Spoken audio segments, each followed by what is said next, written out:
ও বমিও ওইও আসসালামু আলাইকুম। ওয়ালাইকুম সালাম। থাক না, সমস্যা নাই ভাই। আপনি কথা কে বলে আপনি রাগ করবেন নি কেন? তুই আসিস কতক্ষণ রে ভাই? ভাই আয়াসি তো হবে আধা ঘন্টা হয়েছে। তো তুই বাবারও লয় বললে এসস। এর সমস্যা তো বাবে তো কারণ কিছে বাবার?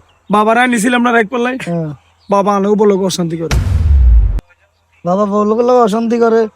তো তুই নিবে শুনবে তো আরে কইছস রে ভাই যে বমি আপনার কষ্ট করার লাগতো না, বাবার আইলো জের গই ধর 1 বছর রামু ঢাকা শহরে। ভাই আয় আর তো কিছু বুঝি না। হ্যাঁ। আমি বাবারা নিছি কি আর রাগ করলেছে, আমি বাবার তুজের দরকার না প্রতি মাসে আমরা দিয়ে দেবো। আমরা গরম মাঝে অশান্তি লাগাই না। আর বই কিন্তু দেখতে নেই, জিজ্ঞেন করে কিন্তু দেখতে পারে না।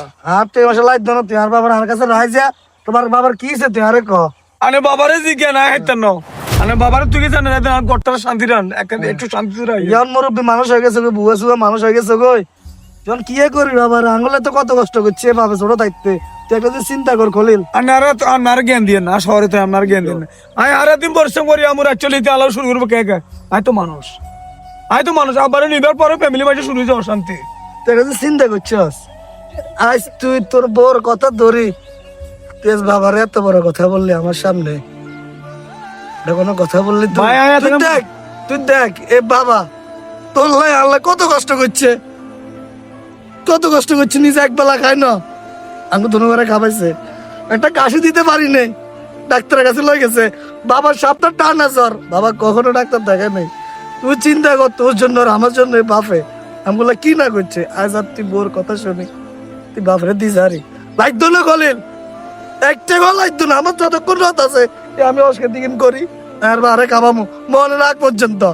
বাবা অনেক গরিব ওনার কাছে চলি গেল।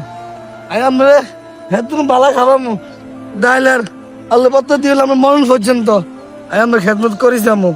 তো মনে রাখবি খলিল, তুই একদিন বাবার মতন বৃত্ত হইবি, তুইও হইবি একদিন। তুই আজ বাবারে কষ্ট দিছিস না, তোর বড় কথা ধরি দেখবি তুই একদিন এ লোকগুলো জুলে বুঝতে হইব। তুই আজ বাবারে